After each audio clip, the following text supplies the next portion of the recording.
Romania විත්තාසිරි YouTube channel එකට ඔබව සාදරයෙන් පිළිගන්නවා. අදත් මම අලුත් වීඩියෝ එකක් අරන් ඇවිල්ලා තියෙනවා. මේ වීඩියෝ එක ගොඩාක් ඕගොන්ට වැදගත් වෙනවා.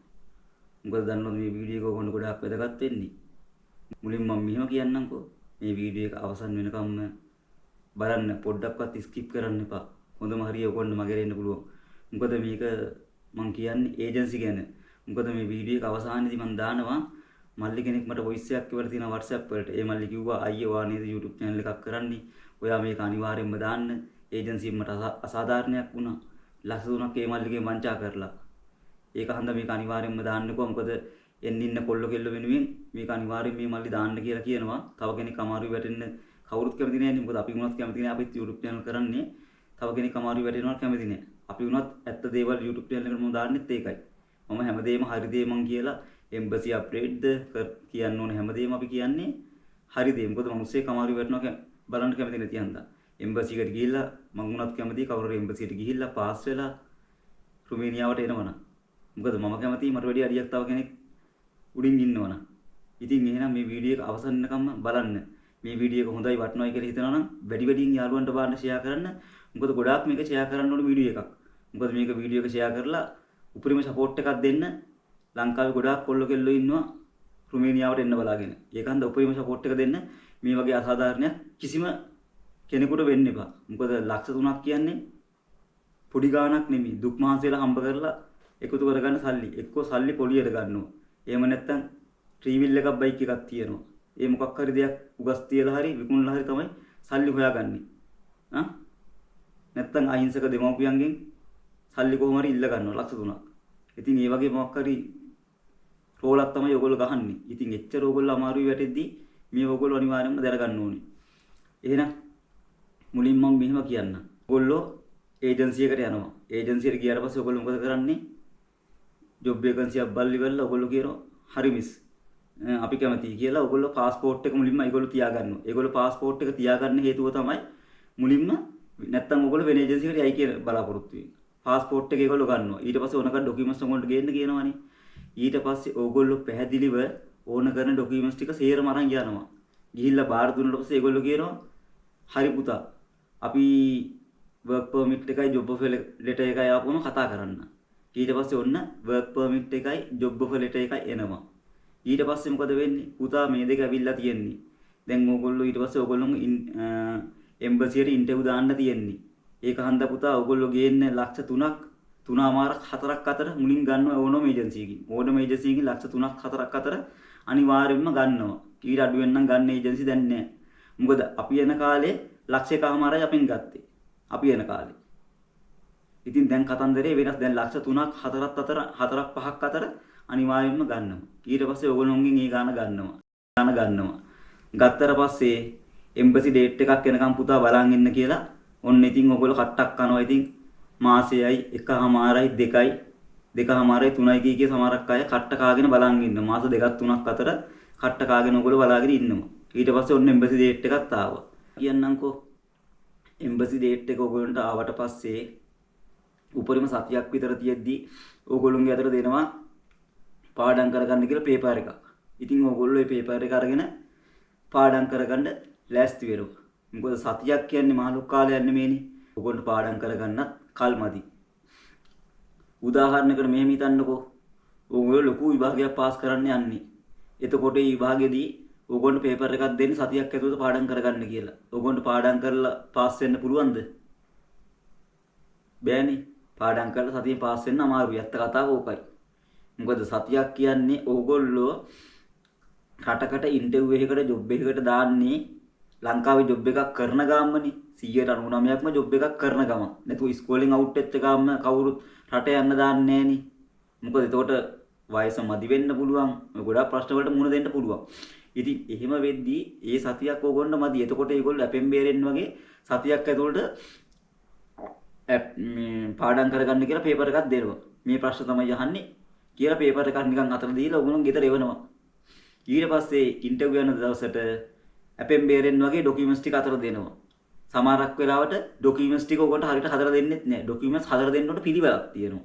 ඒ පිළිවෙලට අනිවාර්යයෙන්ම ඩොකියුමන්ට්ස් ටික තියාගෙන යන්න ඕනේ. එම්බසියට යද්දි තියාගෙන යන්න ඕන ඩොකියුමන්ට්ස් පිළිවෙලට ගොඩාක් YouTube channel වල කියනවා.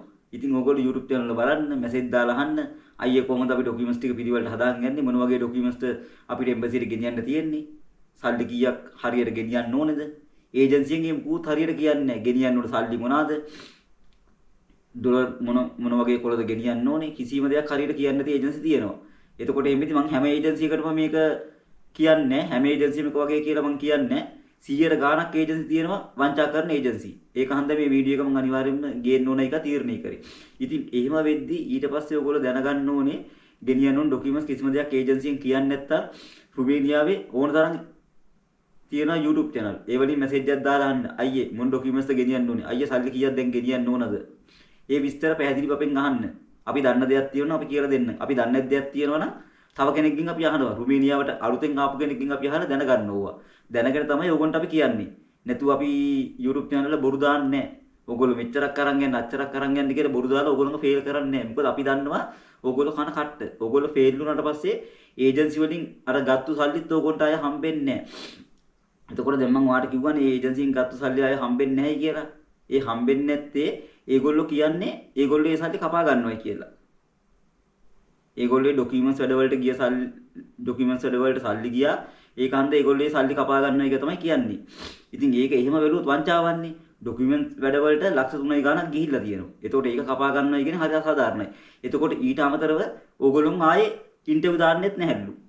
ඉන්ටර්විව් දාන්නෙත් නැහැ ඒක තමයි කියන්නේ. මල්ලි පැහැදිලි වොයිස් එකේ කියන අවසන් වෙනකම් බලන්න ඕගොල්ලෝ පොඩ්ඩක්වත් ස්කිප් කරන්න එපා. ඕගොල්ලන්ට පාඩු වෙයි මේක. ඕගොල්ලන්ට පසුතැවෙන්න වෙයි මේක ස්කිප් කරොත් මේ වීඩියෝ එක. අපරාධයක් කියලා ඉතින් අනේ අපරාධේ මම මේ වීඩියෝ එක ස්කිප් කරේ. නැත්තම් මේ අය කියපු දේ ගොඩක් වටිනවා අපරාධේ. මේ අර මල්ලි කියපු දේත් වටිනවනේ අපරාධනේ මම ස්කිප් කරලා මේක බලන්න නැතුව ගියේ මේ වීඩියෝ එක කියලා.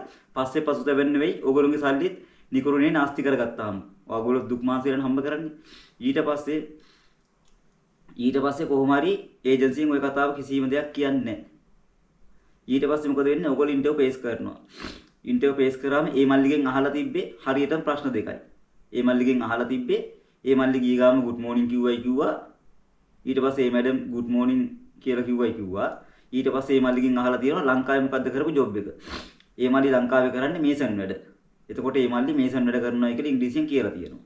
ඊට පස්සේ ආලා තියෙනවා රුමේනියාවේ ගියාම මොනවද කරන්න කියලා. රුමේනියාවේ ටයිල් වැඩ කියලා තියෙන්නේ. ඒතකොට රුමේනියාවේ ටයිල් වැඩයි ලංකාවේ මේසන් වැඩයි ජොබ් දෙකක්නේ. අන්න එතනදි තමයි ඉන්ටර්විව් එක ෆේල් වෙලා තියෙන්නේ මල්ලි. එතකොට ඒජන්සියෙන් කියලෙව්වේ නැහැ ජොබ් එක ඇහුවොත් ලංකාවේ කරන එකයි රට කරන්න යන එකයි එකම ජොබ් එක කියන්න කියලා ඒජන්සියෙන් කියලා නැහැ. එතකොට කවුද එතනදි වැරදි? ඒජන්සි කාර්යෝ වැරදි. එතනදි ඒජන්සියෙන් හරියට කියන්නේ ලංකාවේ කරන්න ඕන ජොබ් එකයි රුමේනියාවේ කරන්න ඕන ජොබ් එකයි එකම වෙන්න කියලා ඒජන්සියෙන් කියන්නේ. ඒජන්සි කාර්යෝ වැරදි. ඒජන්සි කාර්යෝ මෙතන ගුලක් කෙලින්නේ. ඒකාන්ත හොඳට මතක තියාගන්න ඕගොල්ලෝ පැහැදිලිව ඒජන්සි එකට සල්ලි බදින්න කලින් හැමදේම හොයලා බලන්න. ඉන්ටර්විව් පේස් කරාම ආයෙ පාරක් ඉන්ටර්විව් අපිට දාන්න පුළුවන්ද? සල්ලි අපෙන් කපා ගන්නවද? මොකද්ද වෙන්නේ? නැත්තම් ඒ සල්ලි වලට වෙන ජොබ් එකකට අපිව දාලා දෙනවද? වෙන වර්ක් පර්මිට් එකක් ගෙන්නලා දෙනවද? මොකද්ද වෙන්නේ? කින්නමත හරියටම පැහැදිලිව අහලා තමයි ඔයගොල්ලෝ සල්ලි ඒජන්සි එකට බදින්න ඕනේ. නැතුව දැන් ඔයගොල්ලෝ මෙහෙම හිතන්නකෝ උදාහරණයකට ඔයගොල්ලෝ YouTube channel එකකින් අහනවා අයියේ මේ ඒජන්සිය හොඳයිද? එතකොට අපි දන්නවා රුමේනියාවට කෙනෙක් ආපුවම නම් ඒ ඒජන්සිය හොඳයි කියන්නේ. එතකොට අපි ඒජන්සිය පංගත්තු කරනවා. අපි ඒජන්සිය ඔයගොන්ට මේ අල්ලලා දුන්නයි කියලා ඔයගොල්ලෝ ක්ලේම් එක අපිට දාන්න වගේ දෙයක් කරන්න එපා. ඔයගොල්ලෝ කරන්න ඕනේ ඒජන්සියෙන් කිය සියලුම විස්තර ඔයගොල්ලෝ අහන්න ඕනේ පැහැදිලිව. සල්ලි බැන්දට පස්සේ ආයෙ සල්ලි මොකක් හරි වුණොත් අපිට ගන්න පුළුවන්ද? ඉන්ටර්විව් ෆේල් වුණාම ගන්න පුළුවන්ද? මේ හැම දෙයක්ම ඔයගොල්ලෝ හොයලා බලන්න ඕනේ. මොකද අපි ඒජන්සියේ අලුත් අප්ඩේට් දන්නේ නැහනේ. ඒජන්සියේ දවසින් දවස එක එක විකාර කියවනවා ඒගොල්ලෝ. ඒතකොට ඒවා අපි දන්නේ නැහනේ. ඒවා දැනගන්න ඕනේ ඔයගොල්ලෝ කතා කරලා. එම්බසි වල වෙන අලුත් අප්ඩේට් නම් අපිට දැනගන්න පුළුවන් මෙහෙට එන කට්ටියකින්. ඒතකොට ඒවා දැනගෙන අපිට ඔයගොල්ලන්ට කියන්න පුළුවන් එම්බසි වල අප්ඩේට් වගේ නම්. ඒතකොට ඒජන්සියෙන් අලුත් වෙන දේවල් අපිට කියන්න බෑනේ. එක එක ඒජන්සි කාරයෝ එක එක දේවල් මවාපාගෙන එක එක දේවල් එක එක කෙනාට කියනවා. ඒතකොට ඒවා අපිට දැනගන්න බෑ. ඕගොල්ලෝ ડોකියුමන්ට්ස් බාර දෙන්න කලින් પાස්පෝර්ට් බාර දෙන්න කලින් සේරම විස්තර ටික මුලින්ම A to Z අහගෙන ඉන්න ඕගොල්ලෝ. මිස් ඔන්න පැහැදිලිව මම මුලින්දලා කියන්නම්කෝ. මේ විස්තර ටික ඔයගොල්ලෝ ඒජන්සි එකට ගියාම පැහැදිලිව අහගන්නකෝ. ඒජන්සියෙන් අහන්න මිස් දැන් අපි රුමේනියාවට යන්න මාස කීයක් යනවද? work permit job offer letter එන්න මාස කීයක් යනවද මිස්? මුලින් අපි සල්ලි කීයක් මිස් බඳින්න ඕනද? පාස්පෝර්ට් බාර දීලා මිස් ડોකියුමන්ට්ස් ටික අපි හදාගෙන යද්දිද සල්ලි බඳින්න ඕනේ. work permit job offer letter ආවට පස්සේ සල්ලි බඳින්න ඕනේ කියලා පැහැදිලිව අහන්න. ඊට පස්සේ ඒගොල්ලෝ කියනවා හරි පුතා job offer letter work permit ආවට පස්සේ සල්ලි බඳින්න. ඊට පස්සේ තමයි පුතා ඕගොල්ලන්ට එම්බසි පේස් කරන්න තියෙන කියලා ඒගොල්ලෝ කියනවා. ඊට පස්සේ බැරි වෙලාවත් මිස් එම්බසි ඉන්ටර්විව් එකේ ෆේල් වුණොත් අපි මේ ආයෙත් ඔය සල්ලි ගන්න පුළුවන්ද? එහෙම නැත්නම් අපි ආයේ මේ ඔය ජොබ් එකටම එම්බසි ඉන්ටර්විව් එකක් ආයෙ දාලා දෙනවද? එහෙම නැත්නම් මිස් ඔය තියෙන සල්ලි වලටම වෙන ජොබ් ඔෆර් ලෙටර් එකක් වර්ක් පර්මිට් එකක් ගෙන්න ගන්නවද? පැහැදිලි වන්නේ ටික අහන්න. ඒතකොට ඒගොල්ලෝ බැරි වෙලාවත් කිව්වොත් ආයෙ සල්ලි හම්බෙන්නේ නැහැයි කියලා ඕගොල්ලෝ තීරණයක් ගන්න. ඕගොල්ලන්ට ඉංග්‍රීසි පුළුවන් නම් ඉංග්‍රීසි පුළුවන් කෙනෙක් නම් බය වෙන්න දෙයක් නැහැ. අඩුම ගානේ 175ක්වත් 150ක්වත් ගැට ගහ ගන්න පුළුවන් කෙනෙක් නම් හිතනවා නම් කමන්නේ ලක්ෂ 3යි මම කොහොම හරි මේක පාස් වෙනවා කියලා හිතන කෙනෙක් ඉන්නවා නම් අනිවාර්යයෙන්ම සල්ලි බැඳලා වගකීමෙන් වැඩේ කරගන්න ප්‍රශ්නයක් නැහැ. සල්ලි දෙන්නේ නැයි කියන ඒජන්සියකින් සල්ලි දෙනවයි කියන ඒජන්සියකින් නම් ඔයගොල්ලන්ට බය වෙන්න දෙයක් නැහැ. ඒත් ඔයගොල්ලෝ මේක හොඳට මතක තියාගන්න මොන දේ වුණත් පස්සේ ඕගොල්ලෝ පසුතැවෙන්න වෙයි. ඒක හන්ද ඔයගොල්ලෝ පැහැදිලිව වොයිස් රෙකෝඩින් එකක් හරි ඒ වෙලාවට දාගන්න. ඒගොල්ලෝ කියන කතාව. ඕගොල්ලන්ට පුළුවන් නම් ඒජන්සියට යද්දී ඕගොල්ලෝ රෙකෝඩින් දාගෙන යන්න ගිහිල්ලා ඒගොල්ලන්ගේ පැහැදිලි විස්තරය අහද්දී ඒගොල්ලෝ රෙකෝඩින් එක ඕගොල්ලෝ ෆෝන් එකේ රෙකෝඩ් වෙලා තියෙනවා. පස්සේ දවසක මේ පොලිසියට කම්ප්ලේන් එකක් දාන්න හරි වොයිස් රෙකෝඩින් එකක් ඕගොල්ලෝ ගාව තියෙනවා. පොලිසියට ඉදිරිපත් කරත හැකි. සර් මේ ඒජන්සියෙන් වංචාවක් වෙනවා. බලන්න සර් මේක මෙහෙමයි කියලා විදේශ සේවාව හරි ඕගොල්ලෝ ඉදිරිපත් කරන්න පුළුවන් මේ වොයිස් රෙකෝඩ් එක. ඊට අමතරව වොයිස් රෙකෝඩ් එකේ තියෙන වටිනාකම තමයි ඒජන්සියකින් අසාධාරණයක් වෙනවා නම් YouTube channel එකට දෙන්න පුළුවන් ඕගොල්ලන්ට. මේක රටරම හෙලි කරන්න කියලා. මොකද තව කොල්ලෙක් කෙල්ලෙක් අමාරු වෙන්න බලන්න ඕනේ නෑනේ. අපි කැමතිත් නෑ බලන්න. තව කොල්ලෙක් කෙල්ලෙක් අමාරු වෙන්නවා බලන්න. ඒක හන්දා ඕගොල්ලෝ පැහැදිලිව වොයිස් රෙකෝඩින් එකක් හරි දාගෙන ඒජන්සියට යන්න. ගිහිල්ලා සෑම විස්තරේම පැහැදිලිව අහගන්න. සල්ලි කැපෙනවද අපේ? මොකද්ද වෙන්නේ? ඒ හැම දෙයක්ම පැහැදිලිව අහගන්න. ඕගොල්ලෝ දැන් ලක්ෂ 3ක් වේදම් කරාට ඒ ඕගොල්ලෝ වේදම් කරන්නේ ජොබ් ඔෆර් ලෙටර් එකටයි වර්ක් පර්මිට් එකටයි විතරයි. ඒ ලක්ෂ 3 වේදම් කරන්නේ. ඊට පස්සේ ඕගොල්ලෝ මෙඩිකල් දාන්න. පොලිස් රිපෝට් ගන්න. ඉතුරු ඩොකියුමන්ට්ස් හදන්න සල්ලි. තව ගොඩාක් වැඩ තියෙනවා නේද ඔයගොල්ලන්ට කරන්න? ෆොටෝස් ගන්න. තව වැඩ ගොඩාක් හරියක් ඔයගොල්ලන්ට කරගන්න තියෙනවා. ඒ වලට සල්ලි. ඒ වල නිකන් යන්න එන්න බෑනේ. බස් එක, කෝච්චි එක, ට්‍රීවිල් එක, දුර වෙන්න ට්‍රීවිල් එක යන්න ඕනේ ඔයගොල්ලෝ. ඒ වගේ කතන්දර ගොඩක් තියෙනවා ඔයගොල්ලන්ට. ඔයගොල්ලන්ට පාරට එන්න දුර වෙන්න නම් ගොඩාක් අස්සක ඉන්න ළමයෙක් නම් කොහොමද කරන්නේ? හිතන්නකෝ උදාහරණයකට දෙමළ ළමයෙක් කියන්නකෝ. දෙමළ ළමයි ඕන තරම් රුමේනියා වෙන අය ඉන්නවා. එතකොට දෙමළ අය ඉන්නවනේ යාපනයේ. යාපනයේ මන්නාරම් කංකසන්තුරේ කොච්චර දුර ළමයි ඉන්නවද? ඒතකොට ඒ ළමයි පාරකට එන්න ඕන ට්‍රීවිල් එකක් මල්ලන් එන්න ඕනේ. බස් වැඩ කරන්නේ නැති පළාත් තියෙනවා මේ පැතිවල. එතකොට ඒ වලට සල්ලි අහසින් කඩා පහත් වෙනවා සල්ලි නෑ. අපි දුක් මාන්සියලා හම්බ කරන සල්ලි. ඒක හන්ද ඔයගොල්ලෝ නිකරුණේ සල්ලි නාස්ති කරන්න එපා. පැහැදිලිව මම මේ නැවතත් කියන්නේ. සල්ලි හොඳට පාවිච්චි කරද්දී ඒජන්සිට සල්ලි දෙද්දී එකපාරක් දෙපාරක් නෙමෙයි 100,000 වාරයක් හිතන්න. මම සල්ලි දීලා වැරද්දක් කරගන්නවද? හරි තැනකට සල්ලි දීලා ජීවිතේ ගොඩ දා ගන්නවද කියලා ඔයගොල්ලෝ තීරණය කරන්න. ඊට පස්සේ ඔයගොල්ලෝ කල්පනා කරන්න එහෙම වෙද්දී ඔයගොල්ලොන්ට ඒජන්සි එකට දෙන්න උගල සල්ලි දෙනවා නම් හරි විදියට බය නැතුව දෙන්න. කොහොමත් ඒගොල්ලෝ පළවෙනි පාර සල්ලි දුන්නාම ස්ලිප් එකක් දෙනවා අනිවාර්යයෙන්ම. නොදී ඉන්නේ බැංකුවට හරි සල්ලි දාලා ස්ලිප් එකක් අරගෙන ඒගොල්ලෝ ඉදිරිපත් කරලා ඒ ස්ලිප් එක ඕගොල්ලෝ තියාගන්න කියන කොපියක්. ඒක හන්ද බය වෙන්න දෙයක් නැහැ. ඕගොල්ලෝ හරියටම දැනගන්න ඕනේ නැවතත් අපිට සල්ලි හම්බෙනවද කියලා. සල්ලි ඕගොල්ලන්ට හම්බෙන්නේ නැත්නම් සල්ලි ඒජන්සි එකට දෙන එක දෙපාරක් ඕගොල්ලෝ හිතන්න. නැත්නම් ඕගොල්ලෝ අමාරුයි වැටේ. ඉන්ටර්විව් බැරි වෙලාවත් ෆේල් වුණොත් ඕගොල්ලෝ අමාරු. ඕගොල්ලන්ට ඉංග්‍රීසි පුළුවන් නම් බය වෙන්න දෙයක් නැහැ. ඉන්ටර්විව් කොච්චර පේස් කරත්. ඒතර ඕගොල්ලෝ ඉංග්‍රීසි පුළුවන්නේ. ඉංග්‍රීසි 100%ක්ම පුළුවන් කෙනෙක් ඉන්ටර්විව් පේස් කරන්න ලක්ෂ 3ක් දීලා බය වෙන්න දෙයක් නැහැ. ඔයා ඉංග්‍රීසි දන්නවා. එතකොට ඔයාට වරදින්නේ නැහැ කියන්නේ ඔයා දන්නවා. ඒකන්ද ඔයා පැහැදිලිව ඉන්ටර්විව් හොඳට පේස් කරන්න දෙයියනේ කියලා ඉන්ටර්විව් ඔයගොල්ලෝ පාස් වෙන්න ඕනේ. ඒකන්ද ඔයගොල්ලෝ ලක්ෂ 3 බය නැතුව බඳින කෙනෙක් ඉන්නවනම් බඳින්න බැඳලා හොඳට ඉංග්‍රීසි ටිකක් පාඩම් කරගන්න. පාඩම් කරලා අහන ප්‍රශ්න වලට උත්තර දෙන්න ලෑස්ති වෙලා ඉන්න. මොකද ඒජන්සි වලින් හරි ප්‍රශ්න උත්තර දෙන්නේ නැහැ වෙලාවකට. දෙන්නේ නැති ඒජන්සි ඕන තරම් අනන්ත ප්‍රමාණ තියෙනවා. එතකොට ඕගොල්ලෝ මොකද කරන්න ඕනේ? රුමේනියාවේ මේ රට ආපුවා ඉන්නවා. ඒජන්සි කාර්ය මේ එම්බසි මේ රුමේනියාවේ ඉන්නවා ගොඩක් අය YouTube channel කරන අය. ඒගොල්ලෝ මැසේජ් එකක් දාලා අහන්න අයියේ මොනවද දැන් අලුතෙන් එන ප්‍රශ්න මොන වගේ දේවල් දාන්නේ? දන්න කෙනෙක් ඉන්නවනම් ඒ වලට අනිවාර්යයෙන්ම උත්තරයක් දෙයි. මේ ප්‍රශ්න තමයි අහන්නේ කියලා අනිවාර්යයෙන්ම මේගොල්ලෝ උත්තරයක් දෙනවා නොදී ඉන්නේ නැහැ.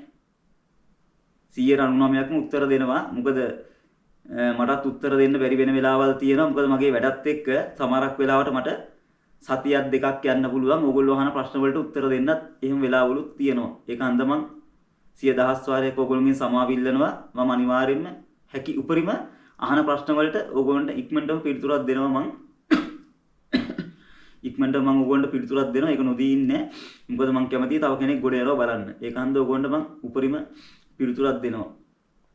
ඉතින් දැන් මේ මල්ලිගේ වොයිස් රෙකෝඩ් එකේ මේ මල්ලි පැහැදිලිව කියනවා වෙච්ච වංචාව මොකක්ද කියන්නේ. ඒකයි මම ඕගොල්ලන්ට කිව්වේ වීඩියෝ එක අවසන් වෙනකම් බලන්න. හොඳම හරිය ඕගොල්ලන්ට මිස් වෙන්න පුළුවන්. ඊට පස්සේ ඕගොල්ලෝ දුක් වෙයි. අයියෝ අපරාධනේ මම මේ වීඩියෝ එක මිස් කරගත්තේ. මේ වීඩියෝ එක මිස් කරගත්තේ නැත්තම් මගේ ලක්ෂ 3ත් 4ත් නැති වෙන්නේ නැහැ නේද? මට ඒ ගානක් තියෙනවනේ කියලා ඔයගොල්ලෝ දුක් වෙන්න වෙයි. දැන් මල්ලිගේ වොයිස් එක අහලා ඉමු. හෙලෝ අයියේ කොහොමද? අයියේ මේ ඔයා YouTube channel එකේ ඉන්නව මම දැක්කා. අයියේ මේ මට ඔයාට කියලා උදව්වක් කරගන්න ඕන අයියේ එම්බසි ගැන කියලා. අයියේ මම රුමේනියා යන්නේ එම්බසි එකට දැම්මා. දැන් අවුරුදු 2ක් විතර යනවා දාලා. ඒක අයියේ මේ මම කොහොම හරි මට අවුරුද්දයි මාසෙකට පස්සේ මට ආවා වේකන්සිය ඇවිල්ලා මම ඒකට ගියා. ඊට පස්සේ ගිහිල්ලා එයාලා මට එන්න කියලා මගෙන් මුලින්ම ලක්ෂයක් ගත්තා. ඊට පස්සේ වර්ක් පර්මිට් ආවා කියලා ලක්ෂ 2ක් ගත්තා. ඊට පස්සේ ඉතුරු සේරම ලෝයරට කියලා මේ අර ඩොකියුමන්ට් සයින්ස් ගන්න එක ලෝයරටත් සල්ලි මම දුන්නේ. ඉන්ෂුරන්ස් එකත් මම සල්ලි දුන්නේ. එතනින් ගියාම අනිත් පේපර්ස් මම හදාගත්තේ.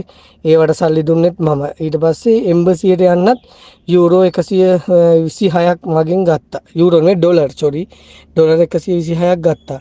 ඒත් මම දැන් මේ මට මුලින් ඒගොල්ලන් කිව්වේ මුලින්ම මේ ඒජන්සියට ගියාම මට ඉංග්‍රීසි දැනුම තියෙනවද කියලා හො ටිකක් හරි මං ගෝ ඔව් මට ඉංග්‍රීසි දැනුම ටිකක් තියෙනවා කියලා.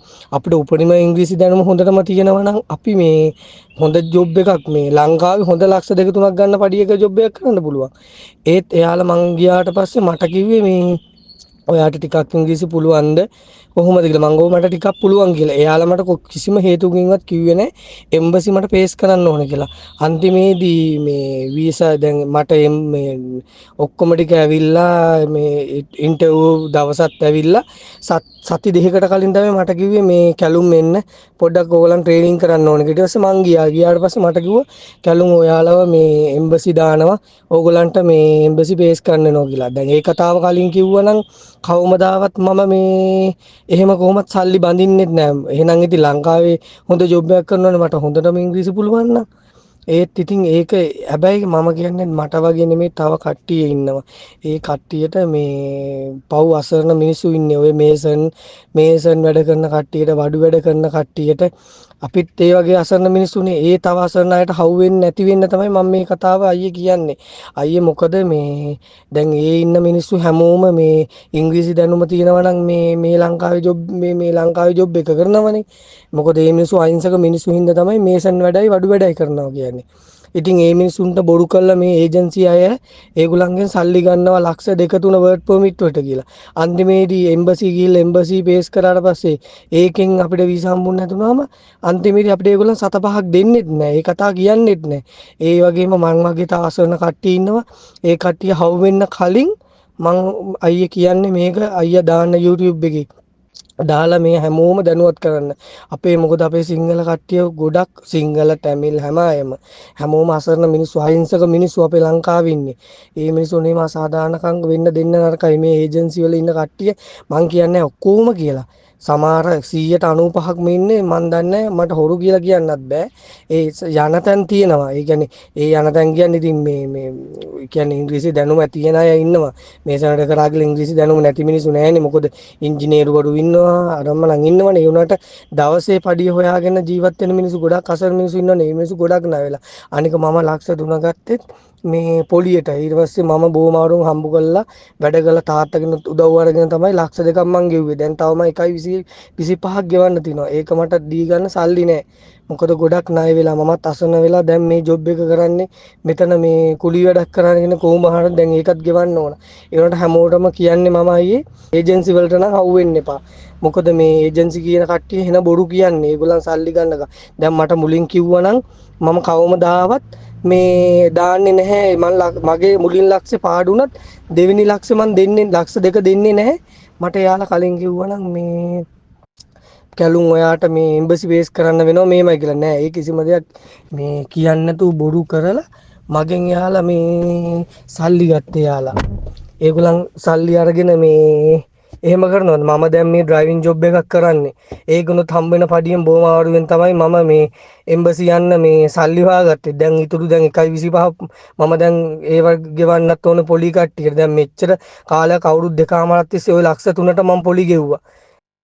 ඊට පස්සේ දැන් අන්තිම ඒකත් එක්ක කවුල ලක්ෂ 2 ඒ දෙක දුන්නා. දැන් 1.25ක් තව තියෙනවා. ඉතින් එතකොට කීයක්ද මට ඔය ලක්ෂ 3 නෙමෙයි මට ලක්ෂ 5ක් විතර වියදම් වුණා. මොකද සැරින් සැරේ පොලිස් සහතික ගන්න ඕන. මට යාළුවෙක්ව එහෙම ගන්න ඕනේ නැහැ. එක පොලිස් සහතිකයක් තිබ්බම ඇති කියලා. මුලින්ම මේ වර්ඩ් පර්මිට් එක ආවට මේ ඔක්කොම මේගොල්ලන් මේ බොරු මේව කරන්නේ. අනේ අයියෝ ඉන්න අපේ ඉන්න අහිංසක මිනිස්සුන්ට ඔයාට වැඳලා කියන්නේ ඔයා අයියේ දාන්න මේ ඒජන්සි වලට දෙන්න එපා කියලා සල්ලි. මොකද වර්ඩ් පර්මිට් ආව මේගොල්ලන් සල්ලි ගන්නවා දඩි බිඩි ගාලා කෝල් ගන්නවා වියරයක් නැහැ. ඉතින් ඒ හින්දා අයියා ඔයා මේක දාලා මං අයියට ඕන්නම් මගේ නම්බර් එක තියෙනවනේ අයියට ඕන්නම් මං අයියට රෙකෝඩින් එකක් දාන්නම් අයියා පොඩ්ඩක් බලලා මේ ටික අපේ අහිංසක අයට මේක අයියා කියන්න.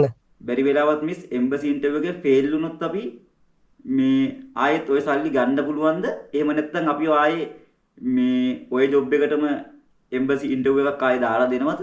එහෙම නැත්නම් මිස් ඔය තියෙන සල්ලි වලටම වෙන ජොබ් ඔෆර් ලෙටර් එකක් වර්ක් පර්මිට් එකක් ගෙන්න ගන්නවද? පැහැදිලි වන්නේ ටික අහන්න. ඒතකොට ඒගොල්ලෝ බැරි වෙලාවත් කිව්වොත් ආයෙ සල්ලි හම්බෙන්නේ නැහැයි කියලා ඕගොල්ලෝ තීරණයක් ගන්න. ඕගොල්ලන්ට ඉංග්‍රීසි පුළුවන් නම් ඉංග්‍රීසි පුළුවන් කෙනෙක් නම් බය වෙන්න දෙයක් නැහැ. අඩුම තරමින් 175ක්වත් 150ක්වත් ගැට ගහ ගන්න පුළුවන් කෙනෙක් නම් හිතනවා නම් කමන්නේ ලක්ෂ 3යි මම කොහොම හරි මේක පාස් වෙනවා කියලා හිතන කෙනෙක් ඉන්නවා නම් අනිවාර්යයෙන්ම සල්ලි බැඳලා වගකීමෙන් වැඩේ කරගන්න ප්‍රශ්නයක් නැහැ. සල්ලි දෙන්නේ නැහැයි කියන ඒජන්සියකින් සල්ලි දෙනවයි කියන ඒජන්සියකින් නම් ඔයගොල්ලන්ට බය වෙන්න දෙයක් නැහැ. ඒත් ඔයගොල්ලෝ මේක හොඳට මතක තියාගන්න මොන දේ වුණත් පස්සේ ඕගොල්ලෝ පසුතැවෙන්න වෙයි. ඒක හන්ද ඔයගොල්ලෝ පැහැදිලිව වොයිස් රෙකෝඩින් එකක් හරි ඒ වෙලාවට දාගන්න. ඒගොල්ලෝ කියන කතාව. ඕගොල්ලන්ට පුළුවන් නම් ඒජන්සියට යද්දී ඕගොල්ලෝ රෙකෝඩින් දාගෙන යන්න ගිහිල්ලා ඒගොල්ලන්ගේ පැහැදිලි විස්තරය අහද්දී ඒගොල්ලෝ රෙකෝඩින් එක ඕගොල්ලෝ ෆෝන් එකේ රෙකෝඩ් වෙලා තියෙනවා. පස්සේ දවසක මේ පොලිසියට කම්ප්ලේන් එකක් දාන්න හරි වොයිස් රෙකෝඩින් එකක් ඔයගොල්ලෝ ගාව තියෙනවා. පොලිසිය ඉදිරිපත් කරත හැකි. සර් මේ ඒජන්සියේ වංචාවක් වෙනවා. බලන්න සර් මේක මෙහෙමයි කියලා විදේශ සේවාව හරි ඔයගොල්ලෝ ඉදිරිපත් කරන්න පුළුවන් මේ වොයිස් රෙකෝඩ් එක. ඊට අමතරව වොයිස් රෙකෝඩ් එකේ තියෙන වටිනාකම තමයි ඒජන්සියකින් අසාධාරණයක් වෙනවා නම් YouTube channel එකට දෙන්න පුළුවන් ඕගොල්ලන්ට. මේක රටටම හෙලි කරන්න කියලා. මොකද තව කොල්ලෙක් කෙල්ලෙක් අමාරු වෙටනවා බලන්න ඕනේ නෑනේ. අපි කැමතිත් නෑ බලන්න. තව කොල්ලෙක් කෙල්ලෙක් අමාරු වෙටනවා බලන්න. ඒක හන්දා ඔයගොල්ලෝ පැහැදිලිව වොයිස් රෙකෝඩින් එකක් හරි දාගෙන ඒජන්සියට යන්න. ගිහිල්ලා සෑම විස්තරේම පැහැදිලිව අහගන්න. සල්ලි කැපෙනවද අපි? මොකද්ද වෙන්නේ? ඒ හැම දෙයක්ම පැහැදිලිව අහගන්න. ඕගොල්ලෝ දැන් ලක්ෂ 3ක් වේදම් කරාට ඒ ඕගොල්ලෝ වේදම් කරන්නේ ජොබ් ඔෆර් ලෙටර් එකටයි වර්ක් පර්මිට් එකටයි විතරයි. ඒ ලක්ෂ 3 වේදම් කරන්නේ. ඊට පස්සේ ඕගොල්ලෝ මෙඩිකල් දාන්න. පොලිස් රිපෝට් ගන්න. ඊටු ඩොකියුමන්ට්ස් හදන්න සල්ලි. තව ගොඩාක් වැඩ තියෙනවා නේද ඔයගොල්ලන්ට කරන්න? ෆොටෝස් ගන්න. තව වැඩ ගොඩාක් හරියක් ඔයගොල්ලන්ට කරගන්න තියෙනවා. ඒ වලට සල්ලි. ඒ වල නිකන් යන්න එන්න බෑනේ. බස් එක, කෝච්චි එක, ට්‍රීවිල් එක, දුර වෙන්න ට්‍රීවිල් එක යන්න ඕනේ ඔයගොල්ලෝ. ඒ වගේ කතන්දර ගොඩක් තියෙනවා ඔයගොල්ලන්ට. ඔයගොල්ලන්ට පාරට එන්න දුර වෙන්න නම් ගොඩාක් අස්සක ඉන්න ළමයෙක් නම් කොහොමද කරන්නේ? හිතන්නකෝ උදාහරණයකට දෙමළ ළමයෙක් කියන්නකෝ.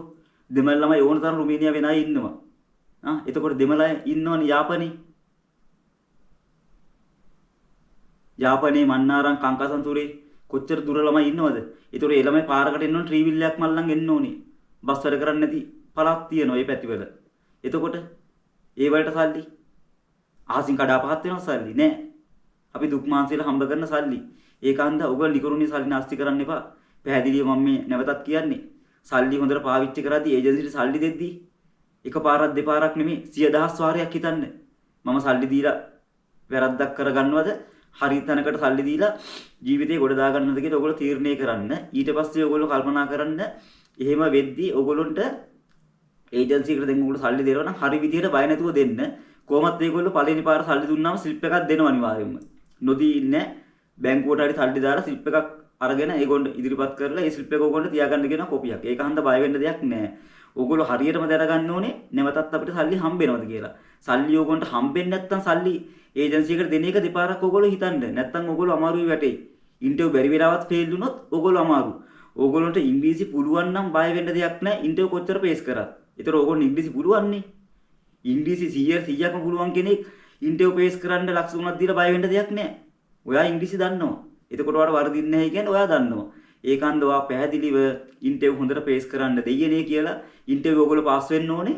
ඒකන්ද ඔයගොල්ලෝ ලක්ෂ 3 බය නැතුව බඳින කෙනෙක් ඉන්නවනම් බඳින්න බැඳලා හොඳට ඉංග්‍රීසි ටිකක් පාඩම් කරගන්න. පාඩම් කරලා අහන ප්‍රශ්න වලට උත්තර දෙන්න ලෑස්ති වෙලා ඉන්න. මොකද ඒජන්සි වලින් හරි ප්‍රශ්න උත්තර දෙන්නේ නැහැ වෙලාවකට. දෙන්නේ නැති ඒජන්සි ඕන තරම් අනන්ත අප්‍රමාණ තියෙනවා. එතකොට ඕගොල්ලෝ මොකද කරන්න ඕනේ? රුමේනියාවේ මේ රට ආපුවා ඉන්නවා. රුමේනියාවේ ඉන්නවා ගොඩක් අය YouTube channel කරන අය. ඒගොල්ලෝ මැසේජ් එකක් දාලා අහන්න. අයියේ මොනවද දැන් අලුතෙන් එන ප්‍රශ්න? මොන වගේ දේවල් දාන්නේ? දන්න කෙනෙක් ඉන්නවනම් ඒ වලට අනිවාර්යයෙන්ම උත්තරයක් දෙයි. මේ ප්‍රශ්න තමයි අහන්නේ කියලා අනිවාර්යයෙන්ම මේගොල්ලෝ උත්තරයක් දෙනවා නොදී ඉන්නේ නැහැ. 199%ක්ම උත්තර දෙනවා. මොකද මටත් උත්තර දෙන්න බැරි වෙන වෙලාවල් තියෙනවා. මොකද මගේ වැඩත් එක්ක සමහරක් වෙලාවට මට සතියක් දෙකක් යන්න පුළුවන්. ඕගොල්ලෝ අහන ප්‍රශ්න වලට උත්තර දෙන්නත් එහෙම වෙලාවලුත් තියෙනවා. ඒක හන්ද මං 100,000 වාරයක් ඕගොල්ලෝගෙන් සමාවිල්ලනවා. මම අනිවාර්යයෙන්ම හැකි උපරිම අහන ප්‍රශ්න වලට ඕගොල්ලන්ට ඉක්මනටම පිළිතුරක් දෙනවා මං. ඉක්මනට මං ඕගොල්ලන්ට පිළිතුරක් දෙනවා. ඒක නොදී ඉන්නේ. මොකද මං කැමතියි තව කෙනෙක් ගොඩ යනවා බලන්න. ඒක හන්ද ඕගොල්ලන්ට මං උපරිම පිළිතුරක් දෙනවා. ඉතින් දැන් මේ මල්ලිගේ වොයිස් රෙකෝඩ් එකේ මේ මල්ලි පැහැදිලිව කියනවා වෙච්ච වංචාව මොකක්ද කියන්නේ. ඒකයි මම ඕගොල්ලන්ට කිව්වේ වීඩියෝ එක අවසන් වෙනකම් බලන්න. හොඳම හරිය ඕගොල්ලන්ට මිස් වෙන්න පුළුවන්. ඊට පස්සේ ඕගොල්ලෝ දුක් වෙයි. අයියෝ අපරාධනේ මම මේ වීඩියෝ එක මිස් කරගත්තේ. මේ වීඩියෝ එක මිස් කරගත්තේ නැත්තම් මගේ ලක්ෂ 3ක් 4ක් නැති වෙන්නේ නෑනේ අද. මට ඒ ගානක් තියෙනවනේ කියලා ඕගොල්ලන්ට දුක් වෙන්න වෙයි. එහෙනම් මම ඕගොල්ලන්ට නැවතත් කියන්නේ මේක වැඩි වැඩියෙන් යාළුවන්ට බාන්න ෂෙයා කරන්න, කමෙන්ට් කරන්න, සබ්ස්ක්‍රයිබ් කරන්න, බෙල් නොටිෆිකේෂන් එකත් ඕල් දාලා තියාගන්න. මේ වගේ ලස්සන වීඩියෝස් මම YouTube එකට අප්ලෝඩ් කරපු ගමන් එසැනින් නරඹන්න. එහෙනම් වැඩි වැඩියෙන් යාළුවන්ට බාන්න මේක නැවතත් මම කියනවා ෂෙයා කරන්න කියලා. ෂෙයා කරලා උපරිම සපෝට් එක දෙන්න යාළුවන්ට. මොකද මට මේකෙන් කිසිම ලාභ ප්‍රයෝජනයක් නැහැ මේ වීඩියෝ එක දැම්මයි කියලා. මේ වීඩියෝ එකක් YouTube channel එකට දැම්මයි කියලා කිසිම ලාභ ප්‍රයෝජනයක් නැහැ. මොකද මම මේක දැම්මයි කියලා මට සල්ලි වැටෙන්නේ නැහැ YouTube එකෙන්. YouTube එකේ රුපියලක්වත් මට තාම වැටෙන්නේ නැහැ. මම මොනිටයිසේෂන් ඔන් කරලා නැහැ මම තාම. රුපියලක්වත් මට වැටෙන්නේ නැහැ. මට ඇති ලාභයක් නැහැ මේ වගේ වීඩියෝස් දැම්මයි කියලා. මොකද ලංකාවෙන් ඉන්න කෙල්ලෙක් කොල්ලෙක් අමාරු වෙටනවා බලන්න බැරි හන්දයි මේ වීඩියෝ එක මම දාන්නේ. එහෙනම් subscribe කරලා මට උපරිම support එක දෙන්න. මොකද මේ වගේ වීඩියෝස් අපි දාන්නේ YouTube එකට මේ ඔයගොල්ලෝ like එකක් දෙයි, share කරයි, subscribe කරයි කියන බලාපොරොත්තුෙන් තමයි මේක අපි YouTube එකට දාන්නේ. මොකද මට සල්ලි වැටෙන්නේ නැති වුණත්, වැටෙන්නේ හැදිලා නැති වුණත් මට ඕගොල්ලෝ දෙන එක subscribe එකකින් අපිට මාරම motivation එකක් වෙනවා ඉස්සරහට අපිට යන්න. අම්මා මෙයා මට subscribe කරලා තියෙනවා, තව කෙනෙක් වුණා subscribe කරා. ඒතර කොච්චර අපිට සන්තෝෂද? අපේ channel එකක් ඉස්සරහට මීට වැඩිය හොඳට කරන් යන්න අපිට ශක්තියක් වෙනවා. ඒක ඕගොල්ලෝ කරන subscribe එකකින්. ඒක හන්ද මතක ඇතුව ඕගොල්ලෝ subscribe කරන්න. මොකද මගේ පෞගිය වීඩියෝස් වල K views වලට ගිය වීඩියෝස් වල subscribersලා හිටියේ නැහැ. එක්කෙනයි දෙන්නයි තුන් දෙනයි ඒ වීඩියෝස් වලට subscribe කරලා තියෙන්නේ. ඉතින් එහෙම වෙද්දී අපිට මාරම අප්සෙට්. අපි මෙච්චර මැරීගෙන රෑ නිදි මරාගෙන වීඩියෝ එකක් කරනවා. දැන් හරියටම වෙලාව රෑ 12යි වෙලාව මට මේ වීඩියෝ එක කරනකොට රෑ 12යි වෙලාව. ඉතින් ඕගොල්ලෝ රෑ 12ටත් මම මේ වීඩියෝ එක කරලා දාද්දිත් ඕගොල්ලෝ subscribe කරන්නේ නැහැ කියන්නේ අපිට මාරම අප්සෙට්. ඒක අහන්දා ඕගොල්ලෝ අනිවාර්යෙන්ම subscribe කරලා එකතු වෙන්න. මොකද K views වලට යන වීඩියෝස් subscribe කරන්නේ නැහැ කියන 4-5 දෙනයි subscribe කරන්නේ සමහරක් වෙලාවට වීඩියෝ එකක්. ඒතර කොච්චර අප්සෙට්ද කියන්නකෝ. 3000 ගාණක් බලව වීඩියෝ එකක් 5 දෙනෙක් විතර subscribe කරනකොට. එහෙම කරන්න එපා. ඒ බලන හැමෝම subscribe කරලා පොඩි support එකක් අපිට දෙන්න. මොකද ඒක අපිට ඉදිරියට යන්න මාරම හයියක් වෙනවා. ඒක හන්දා මේ එන යාළුවෝ සියලු දෙනාම හොඳට ගේමක් ගහගෙන ඒජන්සි වලින් ප්‍රශ්නයක් වෙන්නේ නැති වෙන්න ගේමක් ගහගෙන එන්න. එන යාළුවෝ සියලු දෙනාම පරිස්සමින් ඉන්න. ජය වේවා. ජේසු පීටයි. නේමයි වේදෙම්